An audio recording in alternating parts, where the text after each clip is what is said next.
40 লাখ অৰুণোদয় হিতাধিকাৰীসকলৰ বেংক একাউণ্টলৈকে আজি আমি 9,000 টকাকৈ হস্তান্তৰ কৰোঁ।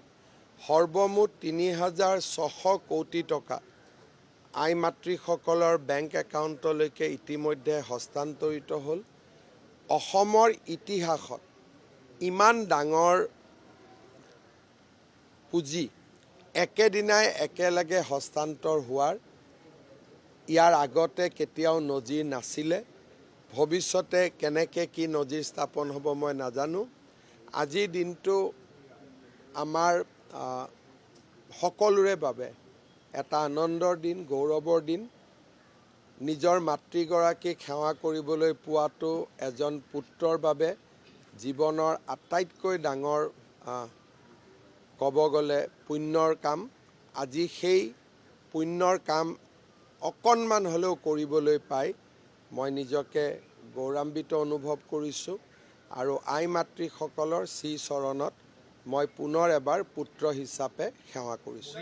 চাওক, মই যেতিয়া আশীৰ্বাদ যাত্ৰাত গ'লোঁ, এদিন বিত্তমন্ত্ৰী অজন্তা নেওগো আছিলে, আন মন্ত্ৰীসকলো আহিছিলে। প্ৰত্যেকগৰাকী মহিলাই উদ্যমিতাত পোৱা 10,000 টকাৰ সৎব্যৱহাৰ কৰিছে। মোক হাতত ধৰি টানি টানি লৈ গৈ দেখুৱাইছে যে এইখন মোৰ দোকান, কোনোবাই দূৰৰ পৰা দেখুৱাইছে এইখন দোকান, ওপৰত লিখি থৈছে উদ্যমিতাৰ ধনেৰে। গতিকে অসমত চৰকাৰী পুঁজিৰ অপব্যৱহাৰৰ যিটো ধাৰণা আছিলে সেইটো লাহে লাহে কমি গৈছে।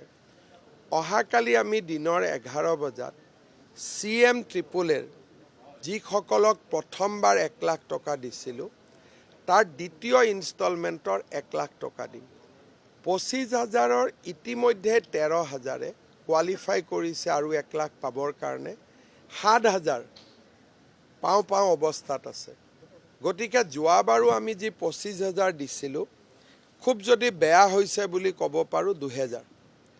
তাৰমানে আজি পুঁজিৰ সৎব্যৱহাৰৰ ক্ষেত্ৰতো অসমে এটা সুনাম কঢ়িয়াবলৈ সক্ষম হৈছে।